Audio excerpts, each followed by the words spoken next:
Well, that wasn't right. Oh, yeah. Let's try this one.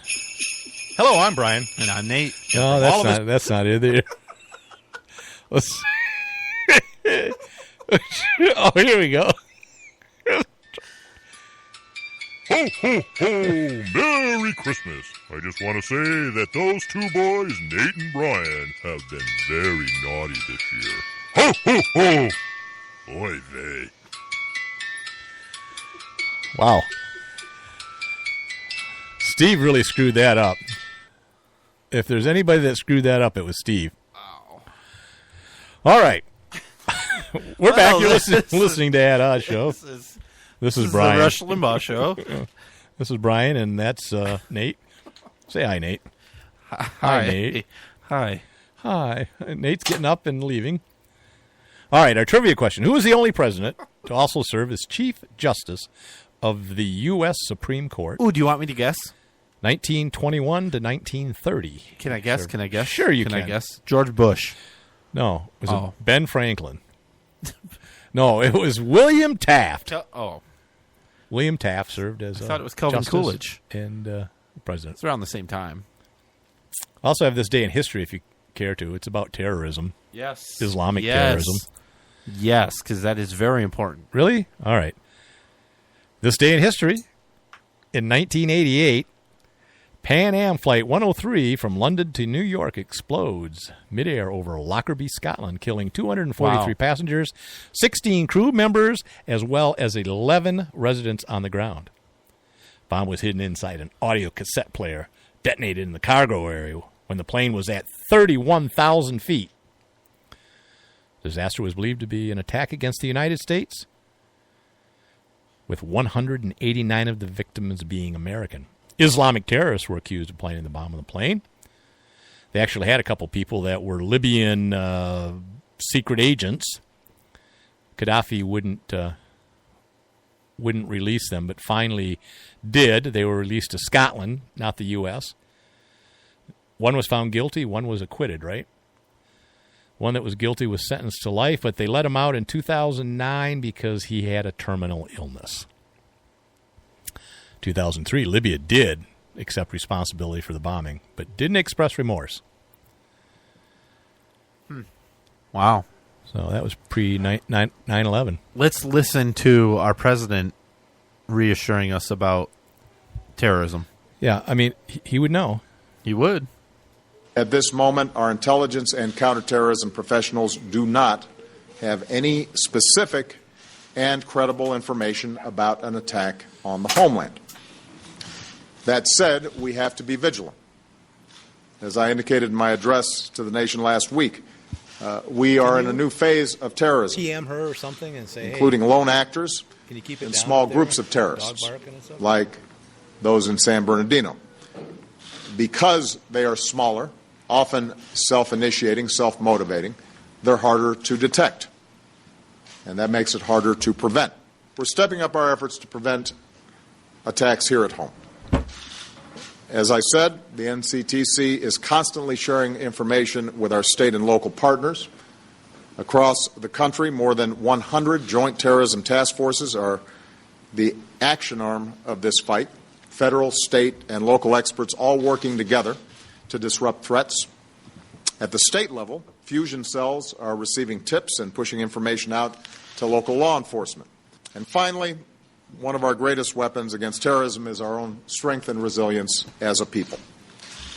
Now, that means staying vigilant. If you see something suspicious, say something to law enforcement. It also means staying united as one American family, remembering that our greatest allies in this fight are each other, Americans of all faiths and all backgrounds. And when Americans stand together, nothing can beat us. So, if you see somebody carrying a mic stand into a bar, say something. Right, because law enforcement is there to protect you. Oh, wait. Not so much. So that's it. I feel much better. Yeah, I don't think I'm anything happy. will happen over Christmas. I think, yeah. After all, there haven't been any terror attacks on U.S. soil in decades now, so that's good to know. Yes. I think part of the problem might be when you listen to the Department of Homeland Security Deputy Director that was grilled by a committee when they asked, like, how many people have overstayed their visa and how many people are on the no-fly list and how many people this or that. And she goes, I don't have that number. I don't know. Don't have that number. But yet they want, one of the goals is to ban firearms from people on the no-fly list, which is absolutely unconstitutional. And Trey Gowdy has, I think, a great couple of minute talk when he does grill the same woman, this deputy of Department of Homeland Security. She has a really long title. Very long. It's like 15 words or something. Yeah. Yeah, really. She can walk on water and everything. Mm-hmm. Anyways, Trey asked her a little bit about what's the process of getting on and off the no-fly list, and is that a good thing to do? You want to play that? Let me ask you another question about the terrorism list. What process is afforded a U.S. citizen, not someone who's overstayed a visa, not someone who crossed the border without permission, but an American citizen? What process is currently afforded an American citizen before they go on that list? Hello? I'm sorry. There's not a process afforded the citizen prior to getting on the list. There is a process should someone feel they are unduly placed on the list. Yes, there is. And when I say process, I'm actually using half of the term due process, which is a phrase we find in the Constitution, that you cannot deprive people of certain things without due process. So I understand Mr. Good's idea, which is wait until your right has been taken from you and then you can petition the government to get it back. I understand that that's his idea. My question is, can you name another constitutional right that we have that is chilled until you find out it's chilled and then you have to petition the government to get it back? Is that true with the First Amendment?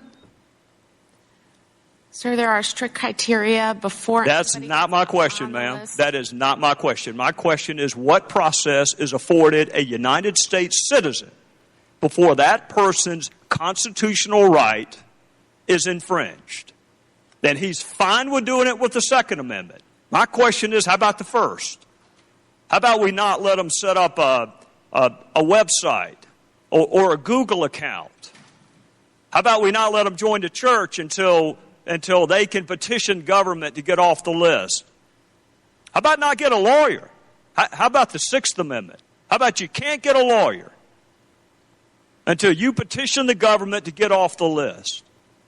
Or my favorite, how about the Eighth Amendment?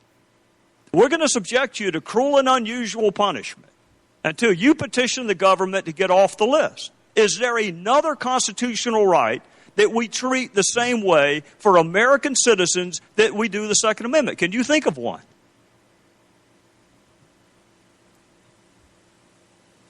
Can you think of one? I don't have an answer for you, sir.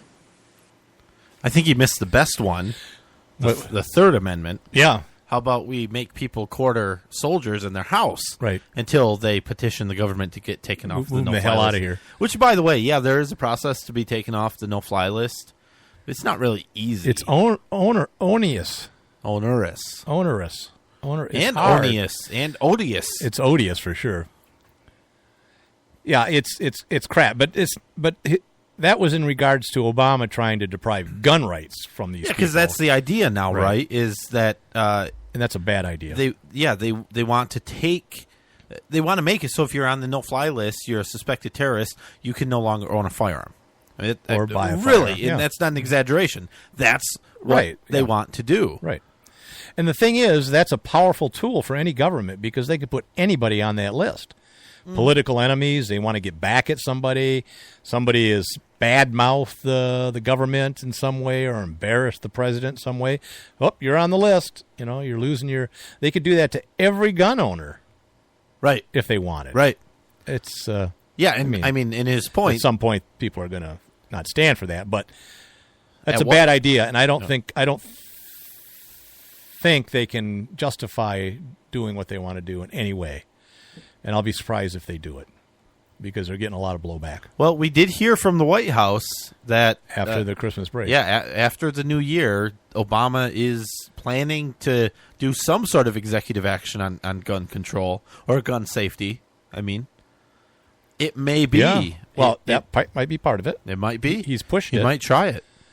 I suspect he's going to try to do some kind of, a black rifle ban of some sort, or You think so? magazine Via restrictions. executive action? Yeah, I think Really? so. Yeah. I don't know, though. Last time he threatened to do something like that, it was pretty innocuous because he really can't do anything. He just ordered an agency to do a study. To do a study, Of yeah. things like and so that, right? that could happen this time, where he does something similar. Yeah. Pointless. I don't know. Yeah, it's a background issue too. I think he might do something now where he demands all federal agencies involved, like the ATF or FBI, to start making the states share their databases of people. Yeah. I mean, that's one thing that might be able to implement. Generally, the states will say, okay, then give us money to do that. Right. We're not going to do it. Yeah. That's been one of the sticking points. So I don't know. They don't stop, do they? They don't seem to stop. I don't know if it's getting any worse. It's getting stupider, I think. I mean, they're Well, I think they're losing. they're grasping at straws. Yeah. Yeah. Because definitely the majority of people now feel that there shouldn't be any kind of so-called assault weapons ban. More and more people are becoming gun owners. Right. More and more people are supporting the Second Amendment as an individual right. Yep. So I think the tide is turning in that regard, despite the spin by the media and by the government. Right. Speaking of, ridiculousness in regards to guns, we've talked about school issues before, and there's zero tolerance and their ridiculous stuff. Is it a gun issue? This is. Well, I know. No, absolutely, it's a gun issue. Okay. In Texas, of all places, the bastion of supposed, Wild West crazy. Hey, they have everybody open has carry guns. now. They do, and the police are still fighting it tooth and nail, at least some of them. Yeah, of course. You'll have blood in the street. We're going to prone you out. We're going to shoot you. Oh, my God. All this stuff's going to happen. All they have to do is look at 49 other states to see that's not what happens.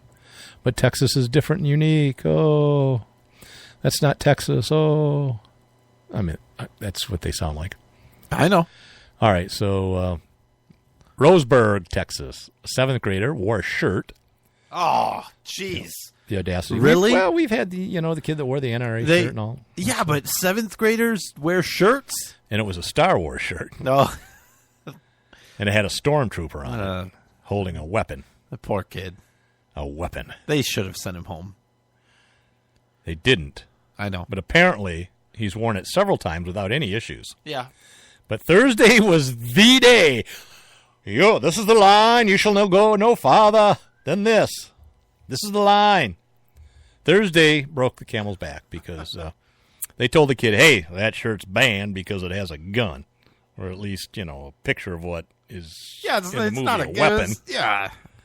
It's a blaster or something. I don't know It's what not. It's now you're offending all the Star Wars fans by not knowing what it is.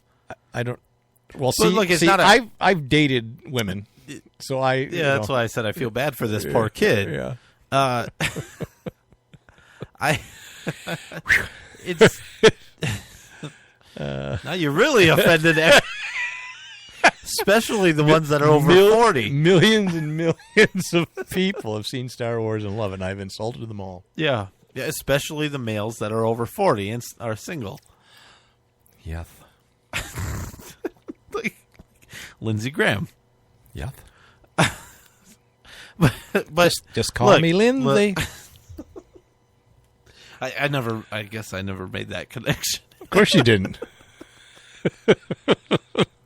It's kind of sad that I did. Yeah, it is. So, anyways, Where were we? You were going to say really something. So this is Star Wars. I don't know and what guns. I was saying. I'm just saying it's not really a gun anyway. But it doesn't matter if it's a gun. It's ridiculous. It's a shirt with a picture on it, right? And I don't think it was gory. Which no. maybe No. is one thing. No. It's just almost an abstract image Had a of the stormtrooper on there. Stormtrooper, and he's carrying what looks like some kind of pure. He's not going to hit anything. He's a stormtrooper, right? It's not like he's going to damage anybody. He might blow up a starship here or there. Yeah, right.